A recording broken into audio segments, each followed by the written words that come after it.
우리가 일반적으로 시작 기도를 할 적에 주모성 기도라든가 아니면 화살 기도를 이미 잘 바칩니다. 이제는 한 걸음 더 나아가서 관상으로 들어가는 입문 차원에서의 기도, 성령께 이 선교의 중요성과 선교의 열정에 대한 깨달음을 영감으로 내려주시기를 청하면서 관상의 입문 기도를 바칠 텐데요. 저를 따라서 허밍으로 기도하셔도 좋겠습니다. 성부와 성자와 성령의 이름으로 아버지여 아버지여 아버지여 아버지여 아버지여 아버지여 아버지여 아버지 예수 주님 예수 주님 예수 주님 예수 주님 예수 주님 예수 주님 예수 주님 예수님 어머니여 어머니여 어머니여 어머니여 어머니여 어머니여 어머니여 어머니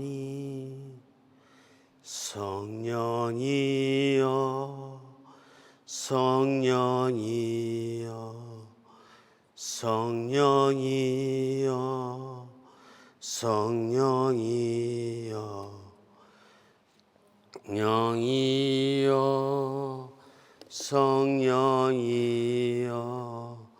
성령이여 성령님 성부와 성자와 성령의 이름으로 아멘.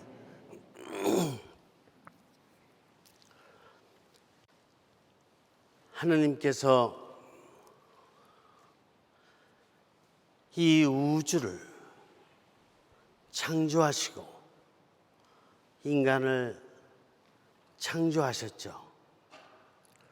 이때가 언제인가를 우리 인간은 절대로 알 수가 없습니다. 지난 성경 강의 때 말씀드린 바대로 과학자들은 물리적인 연구라든가 천체에 대한 연구를 통해서 기원전 138억 년의 빅뱅 현상을 기원으로 해서 지구가 행성으로 떨어져 나왔다고 이렇게 이야기를 하고 있지만 이것은 하느님께서 보시기에 아직까지 너무나 어린 나이에 이런 연구에 불과합니다. 138억 년 전에 빅뱅 현상을 과학자들은 이야기하면서도 그 이전의 상태를 우연히 생긴 것이다, 이렇게밖에는 이야기할 수 없는 그런 과학의 수준이라고 봐야 합니다. 이 어마어마한 대우주와 인류의 기원은 하느님께서 인간에게 영감을 주셔서 알 수 있는 길밖에 다른 길은 없는 것입니다. 이거는 종말 때까지 그럴 것입니다. 그래서 하나님께서 뜻이 있으셔서 대우주를 형성하셨고 인간을 당신의 모상을 따라서 형성시켜 주셨습니다. 인간이 하느님의 뜻을 따라 잘 살아야겠는데 사실은 하느님의 뜻을 버렸음을 우리는 잘 알고 있어요. 뭐 때문에? 인간의 욕심 때문에, 오만 때문에 버렸습니다.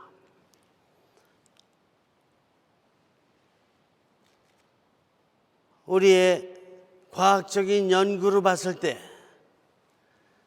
기원전 400년경에 현생 인류가 출현되었다라는 것을 대부분의 학계에서는 인정하고 있습니다. 기원전 400년경부터 계속된 인류의 역사 속에 물론 좋았던 점도 있지만 사실은 부족했던 점도 상당히 많이 이 사회의 무의식층에 축적되어 왔습니다.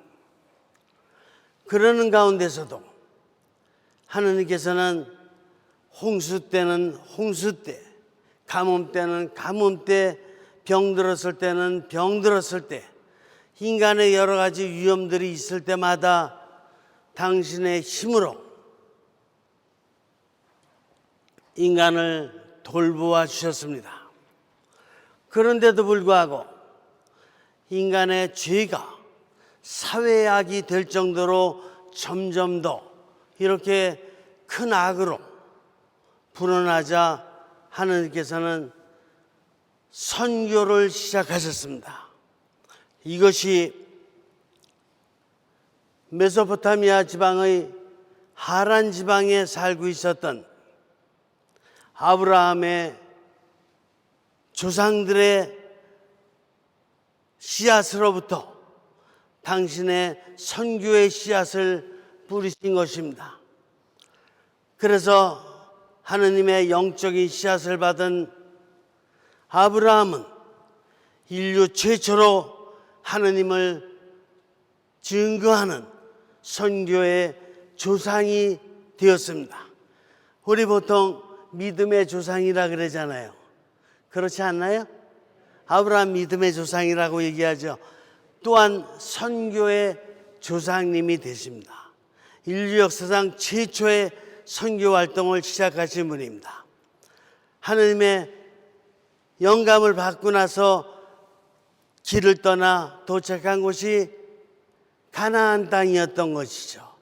그 팔레스타인 땅에서 이제 자신의 가족을 시작으로 해서 이제 롯의 가족들도 그리고 또 주변 가나안 민족들도 이제 하느님의 뜻을 알아들을 수 있도록 모범을 보이며 선교 활동을 시작했던 것이에요. 이것이 뿌리가 돼서 이제 예수 그리스도 탄생 이전까지 아브라함의 후손들로서 훌륭한 사람들이 많이 나타납니다. 이삭도 선교사요, 야곱, 요셉, 그리고 우리가 잘 알고 있는 모세, 다 선교사의 역할을 했던 것입니다. 그리고 에집트에 이제 430년간의 노예 생활을 마치고 하느님의 권능으로 가나안 땅에 다시 돌아온 이후에는 판관들과 예언자들을 통해서 선교의 역사는 계속 지속됩니다. 이해가 되시죠? 하나도 안 어렵죠? 저는 어려운 거 얘기할 줄 몰라요. 왜냐하면 제가 알아듣지 못한 거를 얘기하면은 저도 학교 다닐 적에 많은 강의를 들어봤지만 어떤 선생님이나 어떤 교수님은 당신도 못 알아듣는 걸 얘기하시는 것 같아. 그럴 때는 듣는 사람으로서는 얼마나 답답한지를 저도 느껴봤습니다. 그래서 아는 것 빼놓고 나서는 절대로 이야기할 수 없다라는 진리를 느끼고 있는 것이에요. 자, 그런데 아브라함부터 시작해서 그 수많은 성조들, 판관들, 예언자들, 또 성문서 편에 나오는 현자들을 통해서 선교 활동을 계속 역사하셨지만 세상은 그렇게 변화되질 않았습니다. 날이 가면 갈수록 이제 근동 지방과 함께 서로 간의 전쟁에 얽혀고 너무나 많은 사람들이 이렇게 그 피해를 받아 죽고, 그리고 후손들을 놓고 봤을 적에 희망이 별로 없는 이런 세상으로다가 계속해서 퇴락되어 갔던 것입니다. 이거를 하나님께서 지켜보지 않으실 리가 없죠. 다 지켜보고 계신 하나님께서는 드디어 당신께서 인간들을 통해서 선교 활동하셨던 절정으로서 이제 당신의 독생성자 예수 그리스도를 이 세상의 선교사로 강생 육화하신 것입니다. 그래서 예수님께서 이 세상에 오신 가장 중요한 역할은 이 세상을 하느님의 뜻으로, 하느님의 세상으로 선교하시기 위함입니다. 이해가 되십니까? 이미 다 알고 계신 내용이라 너무 쉽죠? 다 알고 계신 걸 제가 얘기하니까 그만할까요? 그건 아니에요. 그래요. 그러면 예수 그리스도께서 이제 선교사의 역할을 하셨는데, 예수 그리스도는 아브라함부터 성문서 편에 나오는 현재에 이르기까지 선교사들하고는 좀 질이 달랐어요. 뭐가 달랐냐 하면은, 구약시대의 선교사들은 물론 육신적으로, 정신적으로, 또 하느님의 영을 받아서 영적으로 하려고 많은 노력을 했지만 부족한 것이 있어요. 뭐가 부족하냐? 하느님의 영의 힘이 부족한 것이에요. 그렇기 때문에 모세도 이스라엘인들을 에집트에서 출애굽시켜 왔지만 한번 배반한 적이 있어서 결국 가나안 땅에 들어가지 못하잖아요. 가나안 땅에 들어가기 전에 어떻게 됐습니까? 요르단강 건너기 직전에 느보산에서 장렬한 죽음을 맞이하고 여호수아에게 통수권을 넘겨주죠. 또 하느님의 뜻을 이어받아서 잘 생활해야 되는 왕들도 얼마나 부족함이 많았던지, 물론 사울왕, 다윗왕, 솔로몬왕 나름대로다가는 하느님의 선택받은 자로서 역할을 한 것도 있지만 사울이 얼마나 잘못했는지 알죠. 다윗을 얼마나 많이 죽이려고 쫓아다녔습니까? 10년씩이나. 또 다윗도 또 잘못했죠. 잘했던 점도 많이 있지만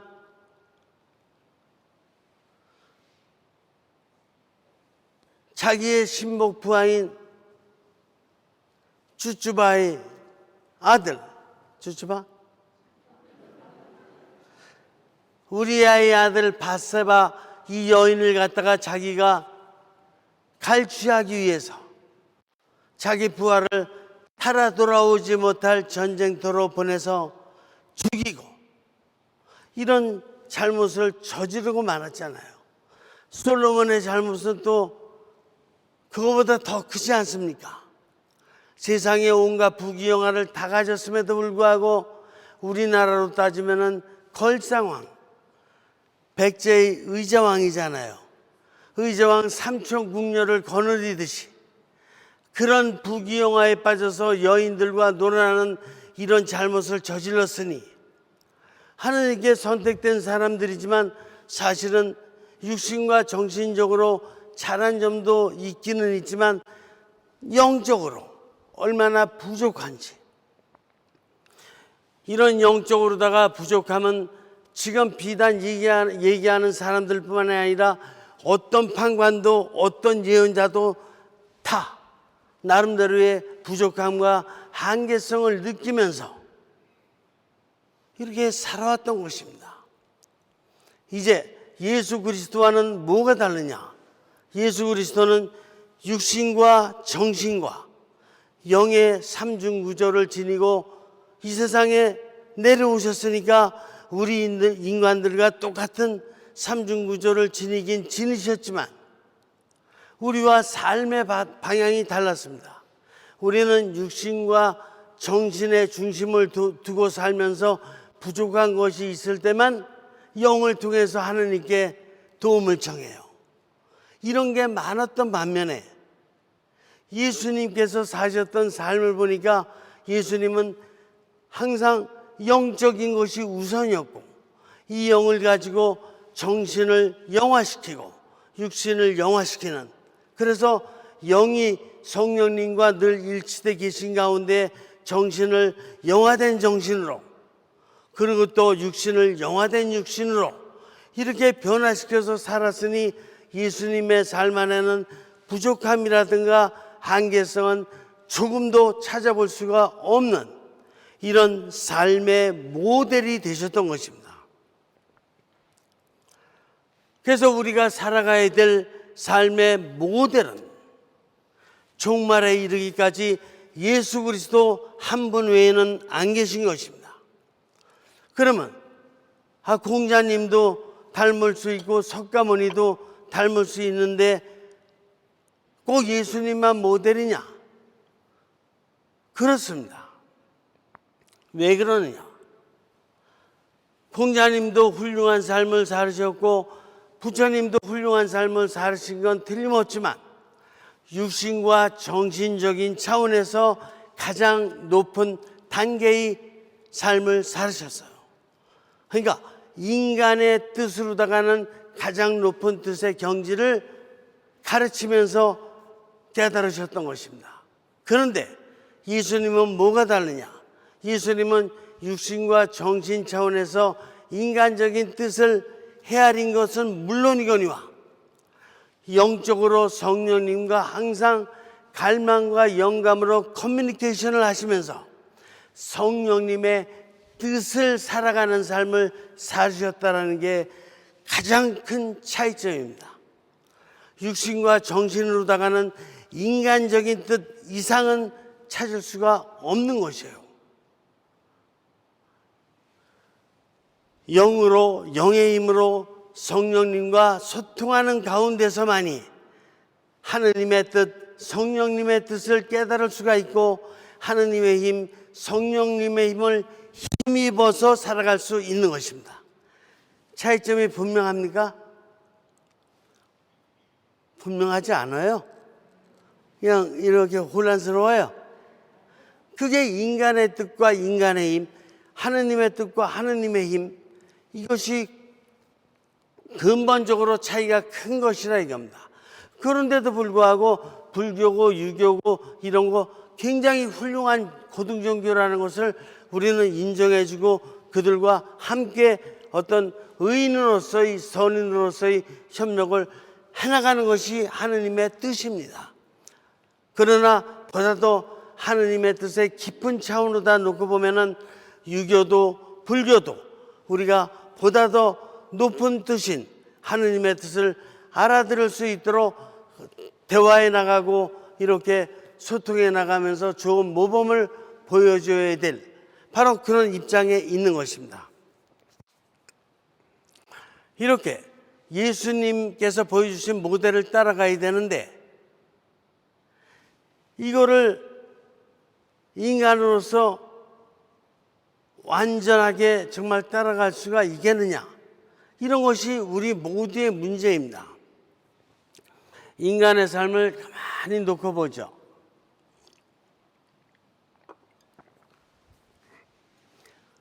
누구나 마찬가지로 어렸을 적에는 육신 중심으로 삽니다. 그렇죠? 청소년 때는 정신 중심으로 삽니다. 맞습니까? 과거나 요즘이나 똑같습니다. 그런데 성인이 되면 이제 영이 중심이 돼서 살아가야 합니다. 그런데 영이 뭔지를 모르니까 성인이 됐는데도 계속해서 정신 중심의 삶을 살아가는 사람들이 주변에 많죠.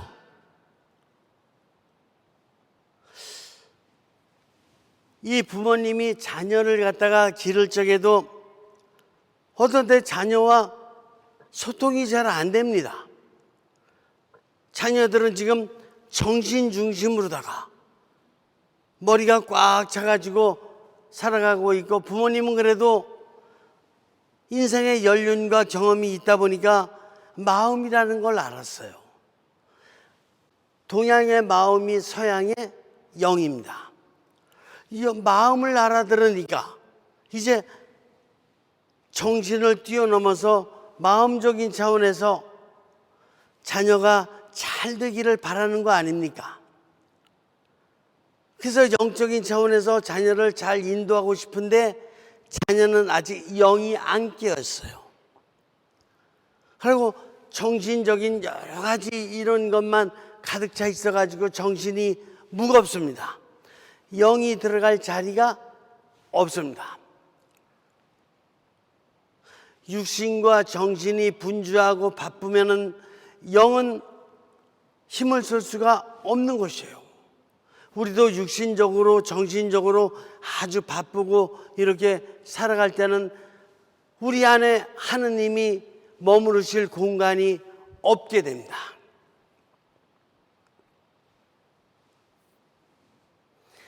제가 사제서품을 받고 3년 만에 신학교로 부르심을 받았어요. 뭐로? 신학교 영성 교수와 영성 지도 신부로 불림을 받았어요. 그때 저에게 의문이 생겼어요. 그동안 신학교에서 배우고 갈고 닦은 걸로 가지고 얼마든지 이제 사제생활을 갖다 잘할 수 있다고 생각하는데, 막상 신학교에 영성 교수와 영성 지도 신부로 간다고 생각하니까 이 신학생들을 지도해야 되는데 뭐로 지도할까? 얼마든지 이렇게 육신적이고 정신적인 차원에서 제가 갈고 닦은 거 가지고는 얼마든지 지도해 주겠는데 영으로다가는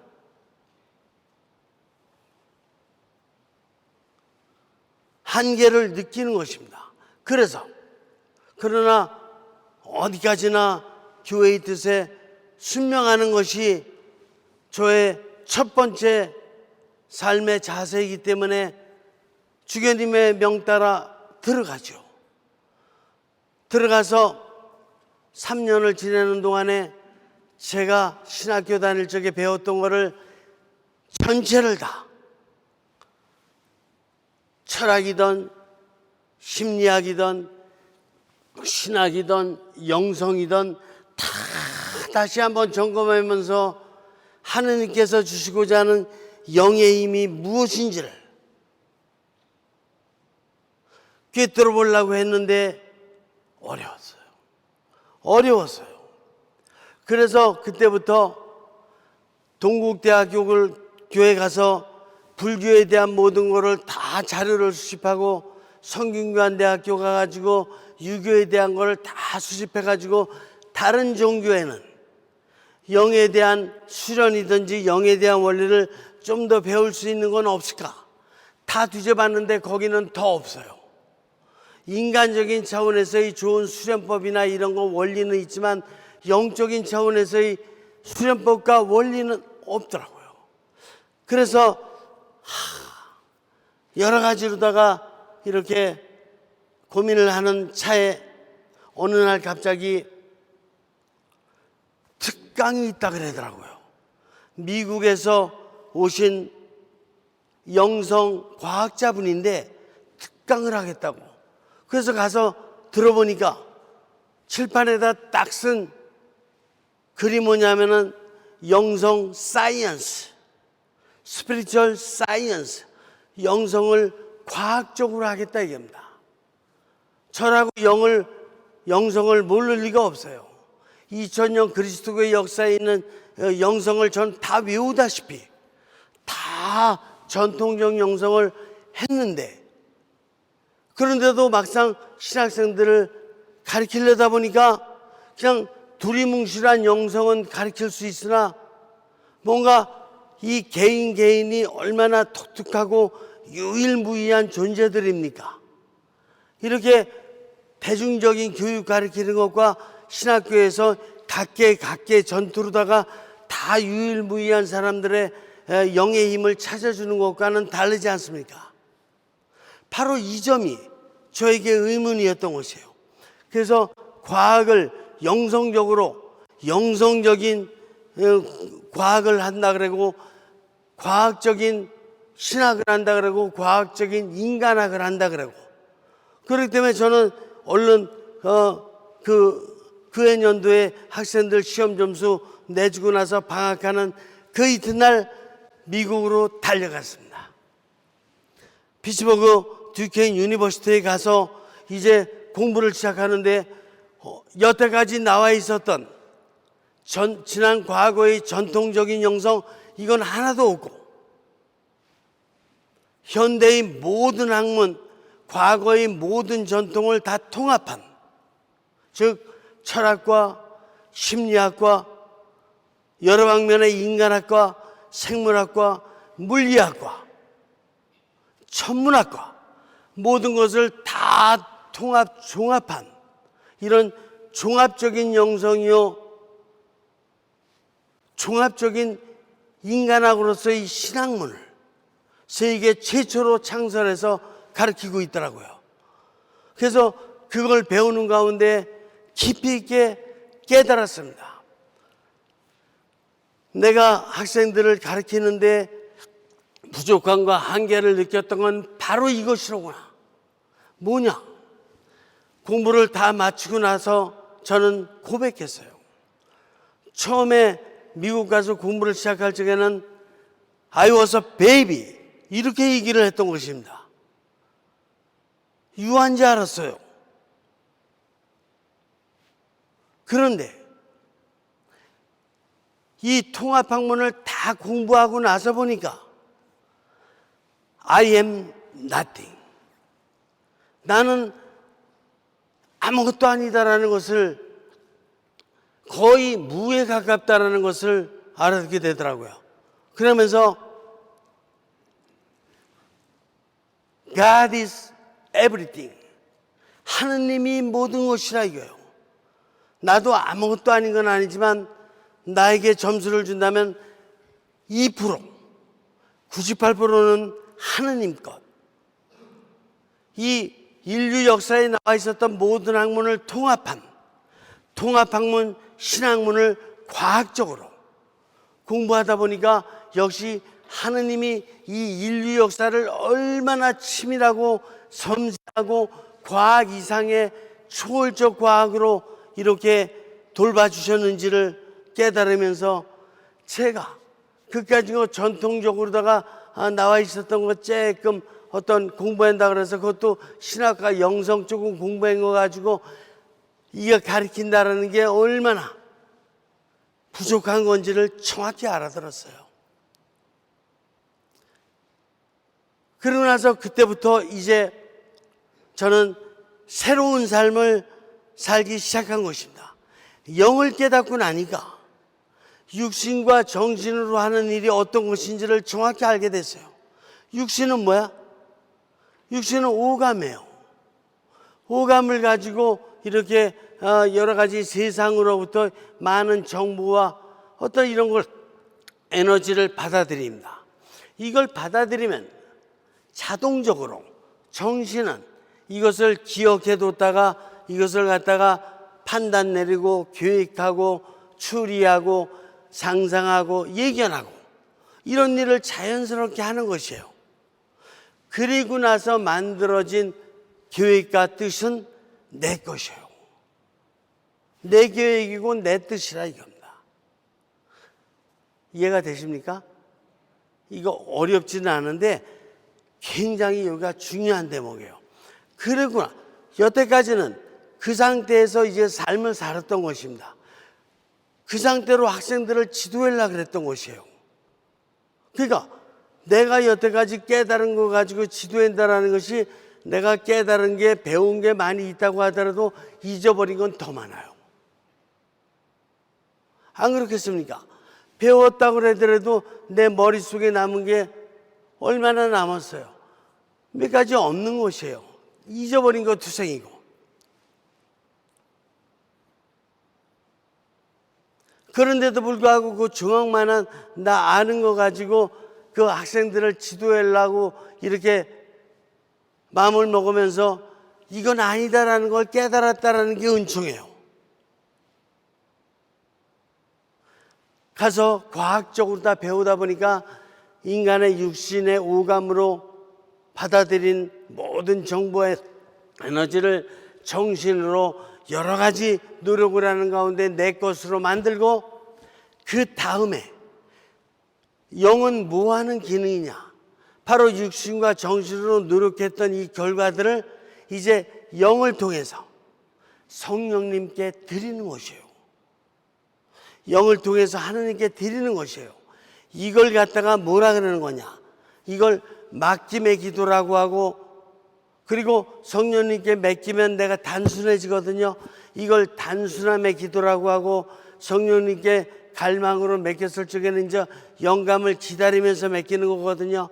그러면 깨어 있으면서 영감을 기다리는 거기 때문에 이걸 갖다가 바라봄의 기도라고 하고, 즉 한마디로 관상의 기도를 하라 이겁니다. 그러니까 내 거는 이제 육신과 정신으로 충분히 했으니 이제부터는 하느님의 것을 하라 이겁니다. 하느님의 것을 하기 위해서는 하느님께 맡겨야 돼요. 근데 어떤 사람은 잘못 인도하는 사람이 있어요. 그냥 아주 정신 그만 쓰고 하느님께 그냥 맡겨야지, 신경 좀 그만 써라. 이게 문제입니다. 이게 잘못된 지도인 거예요. 인간이 육신과 정신을 쓸 수 있는 한 최대한 노력을 해서 좋은 결실을 만들어놔야 돼요. 그리고 난 다음에 그 좋은 결실이 그래도 하느님의 뜻에는 부족하니까 그때 하느님께 맡겨드리면서 하느님께서 더 좋은 거 만들어 주시기를 청하는 게 그게 어스피레이션, 갈망인 거예요. 그러면 하느님께서 언젠가 더 좋은 작품으로 만들어서 당신의 뜻과 당신의 힘을 실어주는 게 인스피레이션, 이게 바로 영감인 것이에요. 이걸 과학적으로 정확하게 깨닫고 나서 보니까 이제는 뭐를 해야 될지를 알겠는 것이에요. 학생들을 지난 과거에 내가 공부했던 뭐 이런 거 갖고 지식 전달하는 거 물론 그것도 중요하지만 그거보다는 나의 삶으로, 무슨 삶? 나의 영화된 육신, 영화된 정신의 삶으로 풍요로워진 나의 성령님으로 충만된 영을 전달하는 것이 하느님의 선교임을 깨달은 거예요. 하느님께서 원하시는 가르침이라는 걸 깨달은 거예요. 부모와 자녀 간에 왜 대화가 안 되는지, 부부 간에도 왜 대화가 안 되는지, 제가 또 신학교에 있을 때뿐만이 아니라 신학교를 갔다 나와서 이게 본당 좀 여러 군데를 맡아서 지내는 동안에도 교우분들을 찾아와서 많은 상담을 했는데 이분들 뭐 때문에 그렇게 어려움을 많이 겪고 있는지 잘 알았어요. 왜 그러느냐? 이분들은 이분들의 육신이 영화되질 않았어요. 매일 영적인 얘기를 하고 영성생활 얘기하고 뭐 기도한다고 묵주식용도 하고 그 성경 본다고 뭐 이렇게 피고 뭐 필사하는 사람도 있고 뭐 이렇게 있고 그러지만 자기 눈을 어떻게 영화시켜야 될지, 자기 입을 어떻게 영화시켜야 될지, 자기 귀를 어떻게 영화시키고 손과 발을 어떻게 영화시켜야 될지를 모르고 있어요. 그게 중요한 건데. 그리고 또 정신도 일상생활을 살다 보면 사실 다람쥐 쳇바퀴 돌듯이 정신이 돌아갑니다. 거기에 하느님의 힘이 인터셉트하고 들어갈 여유가 없어요. 정신이 아주 너무 무거울 정도로다가 너무 많은 신경을 쓰고 있기 때문에 하느님의 힘이 들어가지를 못해요. 공간이 없어요. 그게 아니라 하나하나의 생각을 하더라도 영화된 생각을 하고 기억도 지난 과거의 기억 중에서 좋은 것도 물론 있지만 안 좋은 것도 많습니다. 안 좋은 기억은 하느님의 뜻 안에서 다시 재형성시켜야 돼요. 여러분들 집도 어디가 이렇게 크랙 가거나 그러면 리노베이션 하지 않습니까? 옷도 어디가 좀 잘못되고 그러면 그거 수선해 가지고 다시 이렇게 옷을 정상적으로 만들지 않습니까? 그러니까 우리의 정신의 기억도 잘못됐던 것을 하느님의 힘을 받아서 영화된 기억으로 바꾸는 작업을 해야 되는데 그런 거 해본 적 없어요. 상상도 그냥 인간적인 차원에서 상상하고 그러면 이거는 다람쥐 쳇바퀴 돌듯이 매일 똑같은 상상이에요.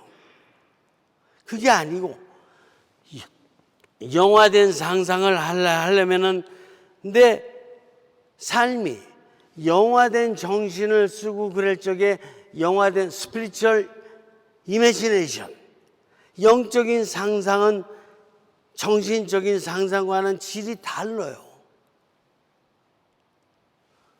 이런 걸 할 줄 알아야 되는데 그런 걸 못한 상태에서 계속 가다 보니까 서로 간의 관계가 불통이 되는 것입니다.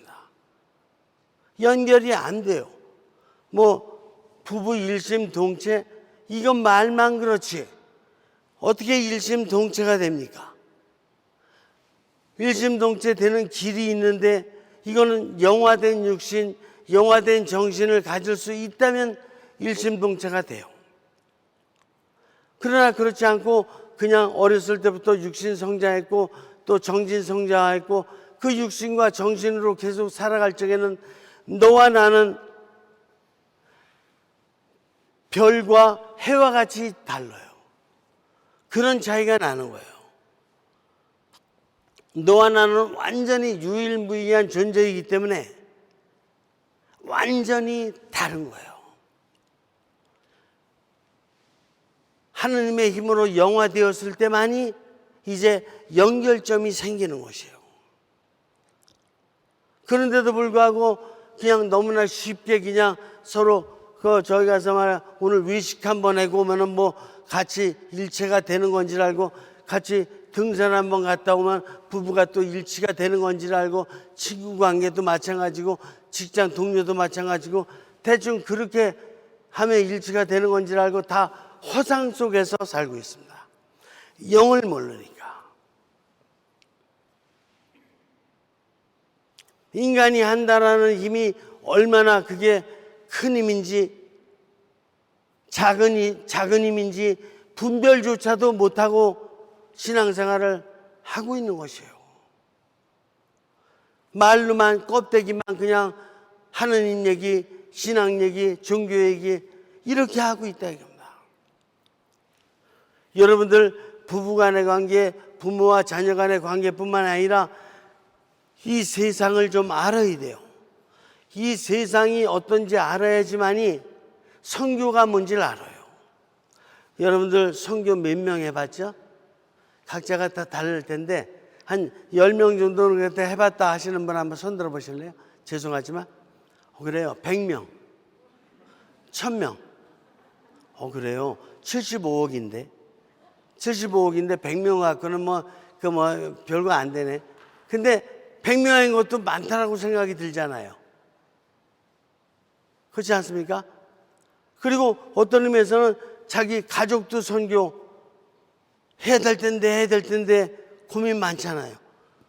어떤 때는 자기 부부 그렇지 않습니까? 친구들은 물론이고 내 능력으로 됩니까? 내 능력으로 되는 것 같으면 좋겠는데 되냐 이거예요. 그러니까 오늘날 세상에서 더더군다나 선교하기 더 어려워요. 지금 전 세계를 통해서 모든 종교들이 다 냉담자 많고 입교 안 되고, 이게 전 세계의 특징이에요. 어느 종교든 관계없이. 그리고 또 하나의 특징이 청소년들과 지식인일수록 안 와. 그래서 모든 종교들이 거의 대부분 남아 계신 분이 이제 연세 드신 분들, 그분들께 정말 감사드려요. 그분들이 끝까지 지켜주고 계셔. 그리고 우리는 조금이라도 60대 이상의 젊은 분들은 해야 될 걸 해야 되는데 이걸 못해서 그래요. 사실 이 요즘 이렇게 교회 생활을 보면 어느 종교든 관계없이 더더군다나 성직자들한테도 막 이렇게 저 안 좋은 소리, 또 험담 내지 이렇게 여러 가지로 다 모양으로다가 전 그렇게 나쁜 표시 잘 못해요. 저는 그런 짓을 해본 적이 없어서 말이든 행동이든 반영성적인 나쁜 거는 하지를 못해서 습관이 안 돼 있어요. 근데 감히 성직자들한테도 요새는 불평하는 게 그냥 일상적인 일 같은 그런 사람들도 있더라고요. 여러분들 교회를 지키는 게 얼마나 어려운 건데 교황님이 일 쉽게 하시는 것 같아요? 주교님은 있잖아요. 얼마나 어려운 일들이 산적해 있는데 그걸 하고, 또 신부님은 각 본당에 몇천 명 정도 되는데 그 몇천 명의 고민과 어려움들 수특에 많은 걸 다 알고 있는데 그걸 하나하나 다 챙기려면 조금 더 어려운 사람부터 지금 좀 이렇게 그래도 단계적으로 챙겨주고 있는데, 그것도 모르고 자기 이렇게 마음에 들게 안 했다고 불평, 불만 이런 게 그 어려운 가운데서도 그렇게 이런 일을 하고 있는데, 그나마 성직자마저도 이렇게 여러분들이 불평에 대하면서 험담하고 이런다면 그나마도 종교가 남아나겠습니까? 세상에 있는 어떤 전통보다도 그래도 종교의 전통이 가장 좋은 거예요. 문화 예술의 전통도 있고 정치의 전통도 있고 과학의 전통도 있고 경제의 전통도 있고 법의 전통도 있지만, 이 세상에 있는 전통 중에 가장 훌륭한 전통이 있다면 두말할 필요 없이 종교의 전통인 것입니다. 이 종교의 전통을 그나마 여러분들의 삶이 거룩해질 수 있도록 노력하는 성직자들을 놓고 험담을 하거나 뒤에서 이렇게 안 본다고 나쁜 짓 하는 이런 사람들은 벌 받을 거예요. 이런 사람들은 절대로 있어서는 안 돼요. 성직자가 100% 다 옳다라는 건 아니에요. 물론 부족함이 있을 수도 있고 그렇지만 100만 명 중에 한 명 부족함이 있는 걸 가지고 100만 명을 몽땅 그래서 험담하고 이렇게 나쁜 쪽으로다가 한다라는 것은 절대로 있을 수가 없는, 이해가 되십니까? 인정하십니까? 근데 요즘 왜 그런 추세가 늘어나고 있냐고요. 그렇지 않아도 성직자들은 정말 힘들어요. 왜냐? 요즘 세상들 보세요. 제가 좀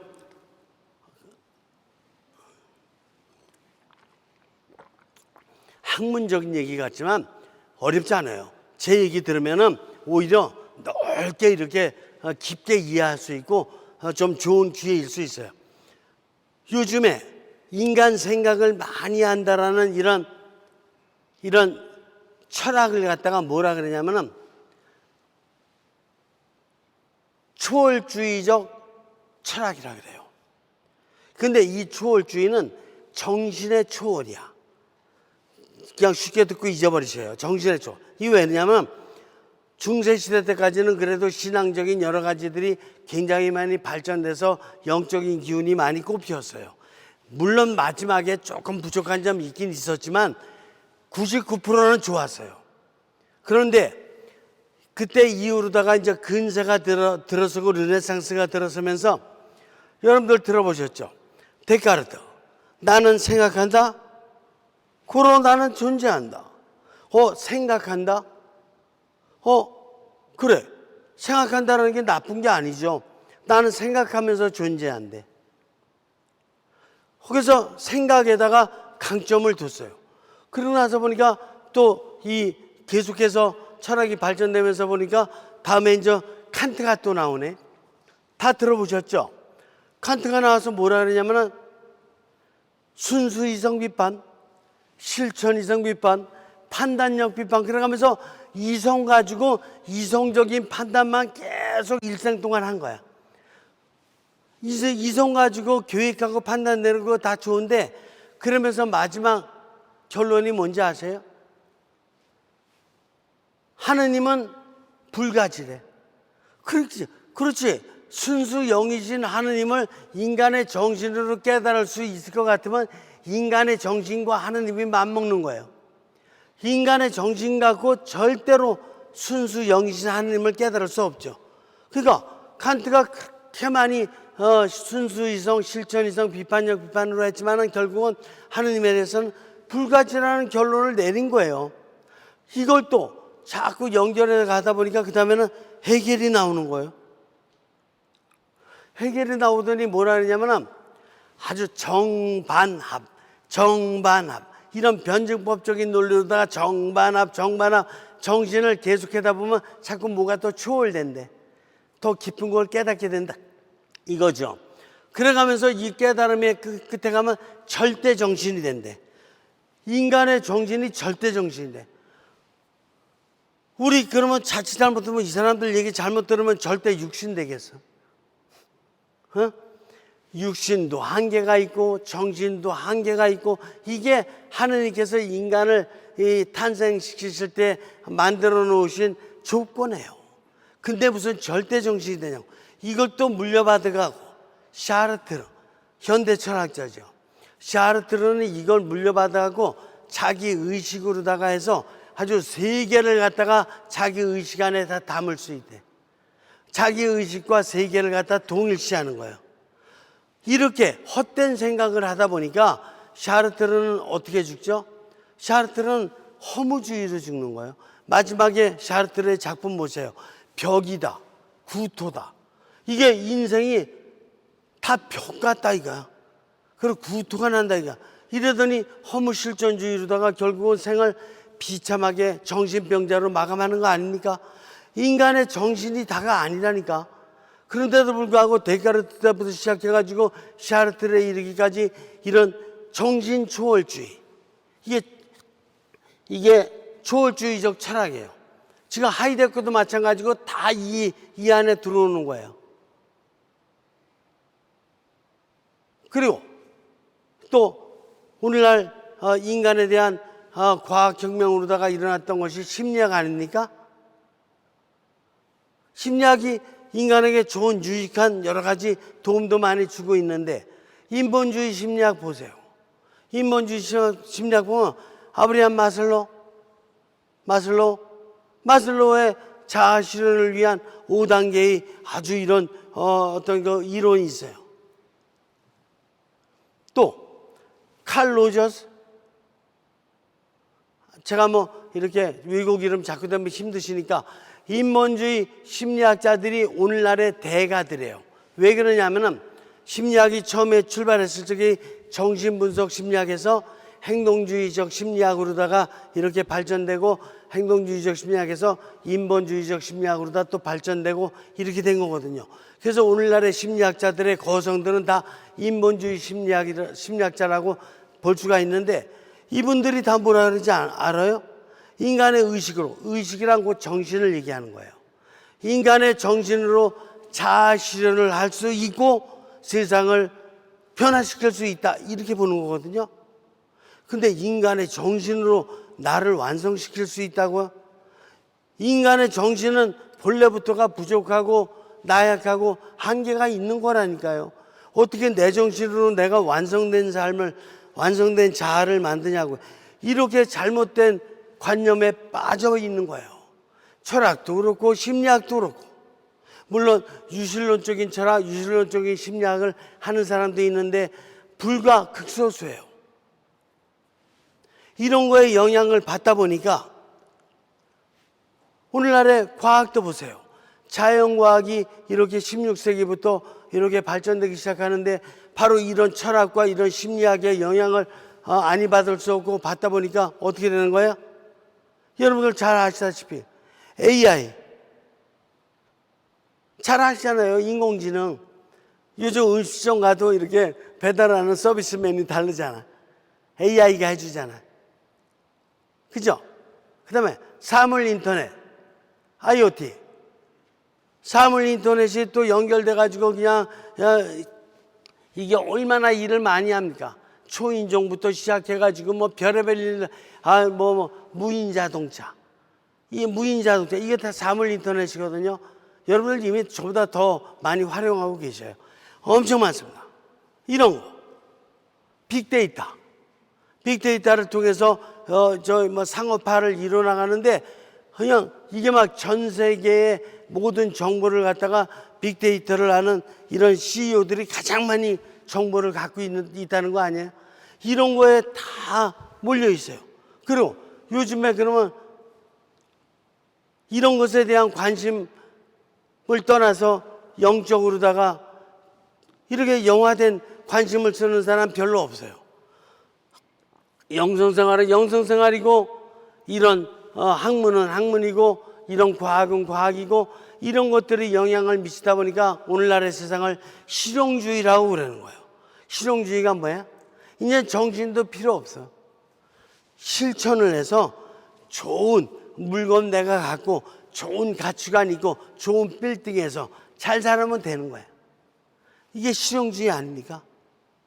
그러니까 다들 실용주의에 빠져가지고 이걸 물질 만능주의 세상으로다가 지금 빠져있고 그리고 종교적으로다가도 이렇게 잘못된 사상들이 판을 치니까 종교도 또 잘못돼 나가.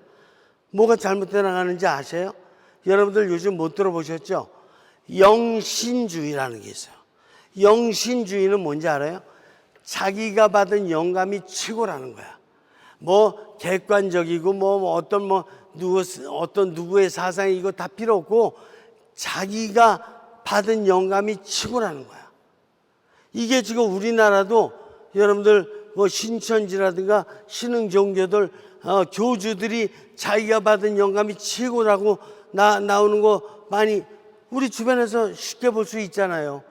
바로 이런 거라니까. 그러니까 지금 학문의 세계도 이중구조로 달리고 있고 과학의 세계도 실용주의로 이중구조로 달리고 있고 이거에 편승해가지고 종교인들도 이렇게 교주의 영감에 따르는 이런 식의 종교 형태가 많이 나타나고 있고 그러면 참 종교는 무엇이고 어떻게 하면 참 하느님을 선교할 수 있느냐 이게 문제 아닙니까?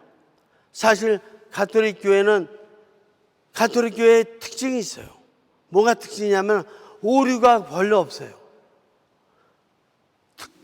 덩치가 전 세계를 갖다가 아름하고 있으니까 덩치가 큰 어떤 조직이니까 변화는 천천히 일어날 수밖에 없는데 오류가 없어요. 그래서 지난주에 제가 이렇게 1시간 동안 말씀드렸지만 이 성경, 특별히 신약성경, 예수 그리스도의 삼중구조의 모델을 담은 이 신약성경 바로 이 성경에서부터 예수님의 말씀으로부터 우리 가톨릭 교회의 모든 것이 다 나왔어요. 미사도 예수님의 가르침에서 나왔고 칠성사도 예수님의 가르침에서 나왔고 기도생활도 예수님께서 보여주신 삼중구조의 관상기도 모범에서 나왔고 모든 게 다 여기서 나왔어요. 그러니까 가톨릭 교회의 이 전통만큼은 변화될 수 있는 게 아니고 오히려 초월은 수 있지만 왜냐하면 세상 변화되는 것에 우리가 맞춰서 이렇게 살아야 되기 때문에 계속해서 적용하기 위해서 초월은 수 있지만 이것이 잘못된 게 없기 때문에 오류가 없기 때문에 이렇게 오류 없는 공동체는 전 세계에서 어떤 공동체도 따라올 수가 없어요. 여러분들은 그런 가톨릭의 인문에 계신 것이니까 얼마나 영광스럽고 감사하냐 이겁니다. 여러분들 한번 남녀 호랭개인기 한번 가보실래요? 왜 웃으세요? 또 비웃으세요? 이제 좀 친해졌으니까 막 비웃으셔도 돼요? 있잖아요. 제가 이게 바깥에 나와서 지금 강의하고 더더군다나 가톨릭 스튜디오를 갖다 제가 한 4달 전부터 강의를 시작했는데 왜 거기서 강의하냐? 저는 성경을 제가 지금까지 말씀드린 바대로 철학과 심리학과 그다음에 물리학과 그다음에 생물학과 그리고 모든 천문학과 의학과 모든 거를 다 포함해서 종합한 이런 과학적인 원리, 이 원리로 다 성경을 해석하겠다는 거예요. 제가 지난 시간에 저는 1시간이니까 본당 신부님께 저는 1시간 허락받았으니까 1시간 10분이에요. 그러니까 그걸 순명할 줄 알아야죠. 잘난 척해 뭐 1시간 반 하고 이거는 바보가 하는 일이에요. 그거는 잘 못하는 거야. 그걸 지킬 줄 알아야 돼요. 그러다 보니까 많이 못했지만 가톨릭 스튜디오에서 제가 이건 과학적인 성경을 계속해서 지금 일주일에 3강의씩 하고 있어요. 그리고 또 하나는 이 선교를 해야 되겠는데 이 선교를 제가 나름대로 여태까지는 신학교 생활을 오래 했기 때문에 직접 이렇게 선교를 할 수가 없고 그래서 저는 책으로 승부를 했어요. 저는 저 나름대로다가 신학교 생활을 하면서 책으로 다 선교할 수 있거든요. 그래서 그동안에 책을 과학적으로다가 영성과학을 한 30권을 펼쳐냈어요. 30권을 갖다가 해가지고 다 해가지고 지금 인터넷 책으로 다 지금 계속 다 실어놓고 있고 그거를 영성과학을 제가 가톨릭 스튜디오를 통해서 지금 계속해서 강의를 하고 있는 것이에요. 그래야지만이 우리 가톨릭 신자들에게 어쨌든 간에 먼저 우선적으로 다 도움을 드려야 되고 이 도움 받은 것 갖고 여러분들이 지혜롭게 그것도 확신에 차게 이렇게 얼마든지 가정에서부터 시작해가지고 그 다음에 친척들, 직장 이렇게 널리 확장해 나갈 수 있기 때문에 세상 사람들은 안 봐도 돼요. 그리고 보지도 않을 거야. 관심도 없고. 그런데 하느님을 똑바로 내가 알아서 내가 영화된 육신과 영화된 영신을 가지고 성령님으로 충만된 영의 이런 삼중구조의 삶을 살기 위해서는 가톨릭 신자들에게는 꼭 필요한 거예요. 그래서 제가 지금 그렇게 하고 있고 어쨌든 간에 이런 상황에 세상이 이런 분위기이기 때문에 선교하기는 점점 힘들어요. 우리 학생들이 벌써 중학생만 되면 이런 과학 공부에다가 이런 제가 조금 아까 말씀드린 철학과 심리학과 그런 차원의 공부를 하고 있는 거예요. 그러니 그냥 하느님 믿어라. 일주일에 한 번, 그냥 성당 일주일에 한 번 나가야지. 이렇게 옛날식으로 다 그렇게 얘기해가지고 듣겠습니까? 머릿속에 자꾸 현대식의 이런 걸로다가 꽉 차 있어요. 그게 좋다라는 게 아니에요. 그런데 학교에서부터 영화된 공부를 못 시키거든요. 매일 그냥 어디 좋은 학교만 들어가면 된다 그래가지고 그냥 정신 집중화된 이런 교육만 시키고 있으니까 영적인 힘이 들어설 자리가 없다니까요. 그러니까 집안에서만이라도 우리 부모님부터 시작해가지고 이런 영적인 에너지를 충분히 알아서 이 아이와 대화를 나눌 적에 서두르면 안 돼요. 이 아이에게 패기치면 안 된다니까. 그 전에 선교한다고 전철관에서 그냥 구원을 받으려면 막 떠들고 길거리에서도 그냥 음악 틀어놓고 그냥 시끄럽게만 이거는 정말 바쁘게 열심히 사는 현대인들에게 패기치는 일이에요. 그렇다고 그거 가지도 않아요. 패기치는 일이야. 그런 일을 절대로 해서는 안 되고 어떻게 해야 되느냐? 품위 있고 예의 바르게 그리고 보다 더 깊이 있는 차원에서의 선교를 할 줄 알아야 돼요. 이것이 내가 삼중구조의 영화된 삶을 살으면 성령님께서 나를 인도해 주시는 방법이에요. 내가 내 방법 가지고 선교를 한다 그러는 것하고 성령님께서 나에게 영감을 주셔서 영감이라는 건 뭐냐면은 성령님의 뜻과 성령님의 힘이에요. 이 영감을 받아서 성령님과 함께 선교하는 것하고 어떤 게 더 힘날 것 같아요? 어떤 거죠? 첫 번째, 두 번째. 너무 잘 아시잖아. 두 번째잖아. 그 방법을 써야 되는데 그 방법을 쓰기에는 무엇보다도 먼저 요구되는 게 뭐냐? 오늘 제가 왜 이런 말씀을 드리는 거냐면, 제가 오늘 이 강의가 쉬운 강의가 아니에요. 절대로 쉬운 강의가 아닙니다. 근데 왜 하느냐? 이재철 신부님이 얼마나 훌륭하신 분인지를 제가 알아요. 이재철 신부님 강론과 함께 이렇게 함께 살면서 여러 가지 배움을 이렇게 터득한 사람은 오늘 제 강의 쉽게 들을 수 있다는 걸 저는 확신해요.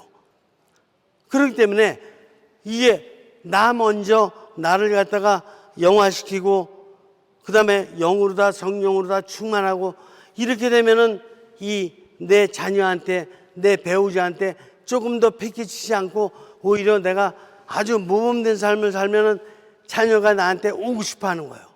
배우자가 나한테 오고 싶어 하고 친구들이 나한테 오고 싶어 하고 막 오고 싶어 하는 거예요.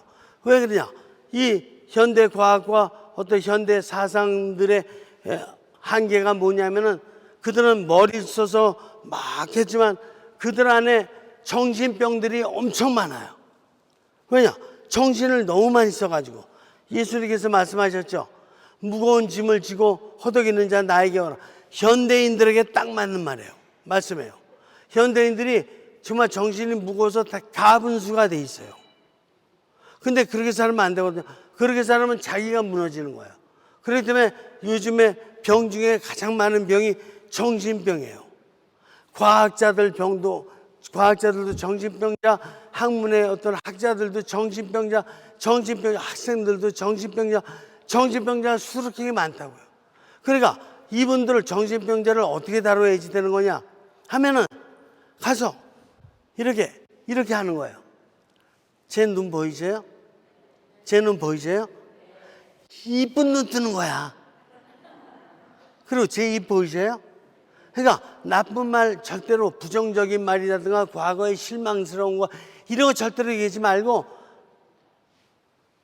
성령님께서 항상 주시는 말, 이 좋은 말씀. 오늘 하루 살면서도 밥을 먹어도 맛있게 잘 먹었는데 나 어저께 잠도 잘 잤어.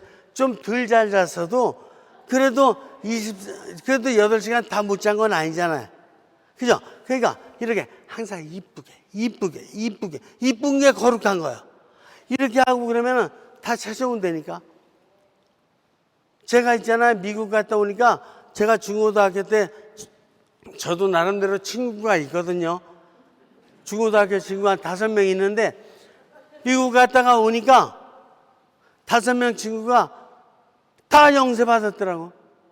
그 왜 그러는 거냐 하면은 제가 이래 이쁜 길로 가니까 그러니까 자기네들 살면서 다 괜찮게 사는 사람들이에요. 막 사관학교 나와서 대령도 있고 그 다음에 항공대학교 나와서 뭐도 있고 다 사회에 크게 출세한 사람들인데 출세한 사람일수록 정신병 들기가 딱 맞아. 그 출세하기까지 얼마나 신경을 많이 썼겠냐고요. 그러니까 막 자기 조금이라도 건드리면 막 금방 날카롭게 말이야 부인이고 애들이고 뭐고 없어 막 휘둘르지. 그런 사람들이 너무 많다니까요. 요즘 정치 현실도 그렇게 녹록하지 않지, 경제도 녹록하지 않지, 그런 가운데 정신을 많이 썼지. 정신병자가 많으니까 그냥 넉넉한 마음으로 영화된 모습으로 영화된 어떤 준비 가지고 찬찬히 임하면은 이거 다 황금어선이야. 요새 있잖아요. 다 있잖아요. 이게 황금어장이라니까 이 세상이. 이중구조로 발전된다고 본인들은 노력하지만 정신병 들기 직전에서 누가 내 얘기를 좀 경청해 주는 사람이 없나? 누가 또 세상 얘기 말고 좀 이렇게 의미 있는 그래도 뭐 다 이렇게 영적인 얘기 한마디 해주는 사람 없나? 나를 위해서 좀 기도해 주는 사람 없나? 이게 수두룩하게 깔려 있다니까. 이해가 되십니까? 이해되시면 됐어요. 이해되시면 강의 끝나는 거예요. 이해되시면 끝나지 뭘 더 하냐고요. 혹시 그러니까 어떻게 살아야 되는지 알겠죠? 나를 삼중구조로 더 강화시키고 그리고 내가 만나는 어떤 사람이 돼도 좋으니까 그 사람한테 나의 영화된 모습 보여주고 그러고 나서 대화 나눌 적에 경청하면서 영적인 인터셉트 할 수 있는 그 찬스를 잘 성령님께서 주셔요. 그 찬스를 가지고 살살 어떤 때는 눈짓으로다가 다 이렇게 윙크 주고 어떤 때는 이게 덩어리 한번 다 이렇게 톡 이렇게 쳐주고. 돈 들어? 안 들잖아요. 힘들어? 안 들잖아요. 그렇잖아요. 애쓸 필요도 없고. 그러니까 톡톡톡톡 내 영화된 몸으로다가 톡톡톡 해주면 되고, 가끔가다 영화된 정신으로, 그러니까 영감을 받은 정신으로 톡톡톡톡 이렇게 해주면은, 그러면 있잖아, 모이를 주면 있잖아, 새들도 비둘기들도 엄청 달려 들어와요. 있잖아, 그 저수지 가서 모이를 조금만 이렇게 주면 있잖아, 이 고기 새끼들 욕하는 거 아니에요? 고기 새끼들이 엄청 많이 몰려 들어와요. 아시겠습니까? 그런 거예요. 그러니까 그렇게 살으시면 되고, 저는 아이가 제가 하나 섭섭한 게 있어요. 저는 우리 본당 신부님이 정말로다가 앞으로도 한 2, 3년 더 계시는 걸로다가 제가 그 정도로만 짐작을 했어요. 근데 뭐 2달밖에 안 남으셨다 그러니까 이제 앞으로다가 못 오게 생겼구나. 그러니까 제가 조금 섭섭하겠어요? 안 섭섭하겠어요? 그래서 오늘 저한테 제가 소주 한 잔 사달라고 했어요. 또 못 올 것 같더라고. 그래서 대신에 제가 선물로다가는 우리 본당 신부님 생각해서라도 오늘 가톨릭 스튜디오에서 제가 하고 있다라는 거 저 웬만해서는 안 얘기해요. 그냥 조용히 그냥 할 뿐이지 얘기 안 하는데, 오늘 제가 신부님께 드리는 이렇게 보답에, 은혜에 대한 보답으로 제가 우리 신부님이 여러분들을 얼마나 사랑하시는지 아십니까? 얼마나 사랑하시는지 아시죠? 그래서 저도 마찬가지고 사랑받았고 보답으로 제가 오늘 그 정보를 갖다가 이렇게 드리는 걸로 하고, 혹시 질문 이거는 좀 해야 되겠다 하시는 분 있으면 손 한번 들어보시죠. 어떤 거라도 좋아요. 어떤 거라도. 자, 없어요? 그래. 아마 일어나. 큰 소리로 말씀하세요. 조금 가까이 와서. 왜냐면 제가 이게 잘 안 들리잖아요, 멀어서.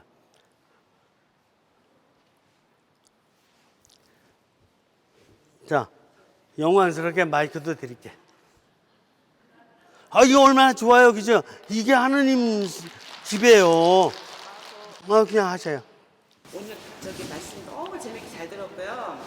제가 아까 제가 귀에 솔깃해서 들은 제게 말은요. 가까이. 저희 남편이 가까이.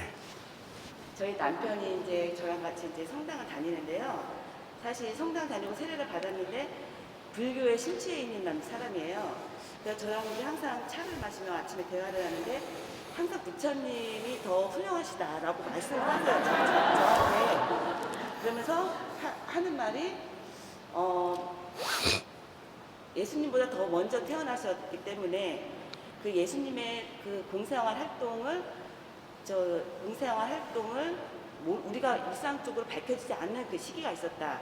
그 시기를 그 부처님의 가르침을 받지 않았나 이런 얘기를 하거든요. 그래서 아까 조금 말씀을 하셨는데 부처님과 공자님보다 훨씬 더 위대하시고 저희가 더 해야 된다고 말씀을 하신 거에 대해서 제가 굉장히 귀에 솔깃했어요. 그래서 그거를 저희 남편한테 부처님보다 예수님이 더 존경받아야 된다는 거를 어떻게 얘기를 해야 될지 이걸 좀 더 자세하게 좀 얘기를. 알았어요. 좋은 질문이시요. 이런 질문이 엄청 많을 수밖에 없어요. 있잖아요. 제가 근데 들어가셨으니까 안 물어보는데, 이 세상 살면서, 지금까지 살면서 제일 내가 친한 분이 누군지. 근데 저 멀리 계시니까 제가 답변할 거예요. 예수님이 이 세상 33년 살면서 제일 친한 분이 누구였는지 아세요? 성령님이야. 알겠어요? 어떤 인간도 아니에요. 누가 내 어머니며 내 형제며 내 친척이며 내 뭐냐 말씀하셨죠? 이게 성령님하고 친하신 분 아니면 얘기를 못해요. 그런데 제가 미국에서 유학 가가지고 이 모든 것을 갖다가 이렇게 과학적 신학, 과학적 인간학, 과학적 영성을 공부하다 보니까 저는 nothing이라 그랬죠. 하느님이 everything이고, 저 옛날에는 제가 그래도 something인 줄 알았어요. 어떤 때는 스페셜 띵인지 알았어요. 근데 이게 다 착각이 되는 거를 이거 정확하게 공부를 해보니까 알겠는데 하느님이 에브리띵이에요. 난 nothing. 그때부터 저는 제일 제가 친하고 제일 가깝고 제일 이렇게 잘 모시고 하는 분이 성령님이에요. 왜냐? 지금이 비트윈 타임이에요. 비트윈 타임, 사이 시간인데 구약 시대가 삼일째 하나님 시대라고 말씀드렸죠. 예수님 시대는 33년. 예수님 돌아가시고 나서 제가 정확히 말씀드려 볼까요?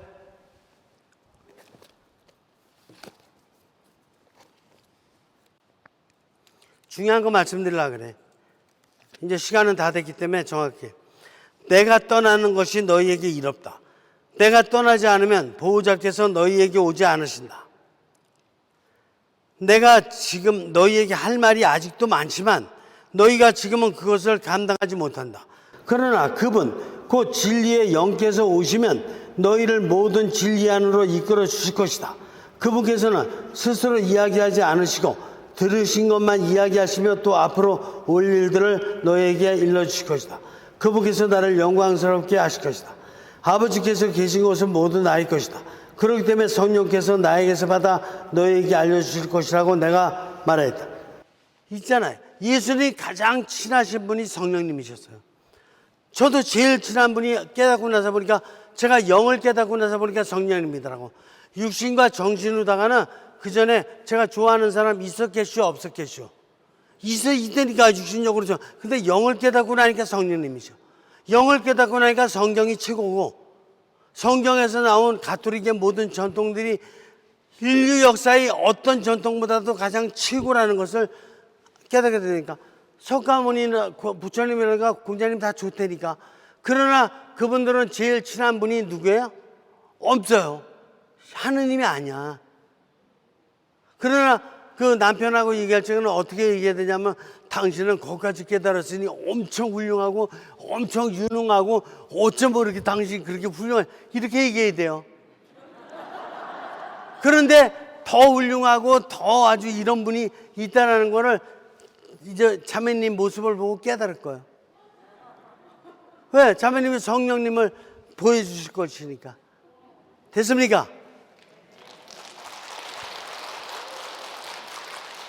그리고 질문은 여기서 시간 딱 됐으니까 딱 끝나야 돼요. 여러분들 가톨릭 스튜디오 들어와서 보시면서 질문 있으시면 여기 우리 저기 성당은 제가 이미 2번 강의했으니까 얼마든지 거기다가 질문 쏴대시면 제가 정중하게 그리고 아주 이렇게 최선을 다해서 질문 각자에게 다 드릴 거고 제 번학시민이 제 전화번호 가르쳐 드려도 되죠?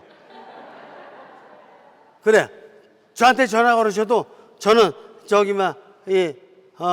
여러분들 우리 이재철 시부님 본당입니다. 이렇게 얘기하면은 제가 다 해드릴 거예요. 010-9000번에 3116번에. 자, 마침 이러다가 관상기도로 마치겠습니다. 여러분들 허밍으로 따라해 주셔도 됩니다. 아버지여 아버지여 아버지여 아버지여 아버지여 아버지여 아버지여 아버지 예수 주님 예수 주님 예수 주님 예수 주님 예수 주님 예수 주님 예수 주님 예수님 어머니여 어머니여 어머니여 어머니여 어머니여 어머니여 어머니여 어머니 성령이여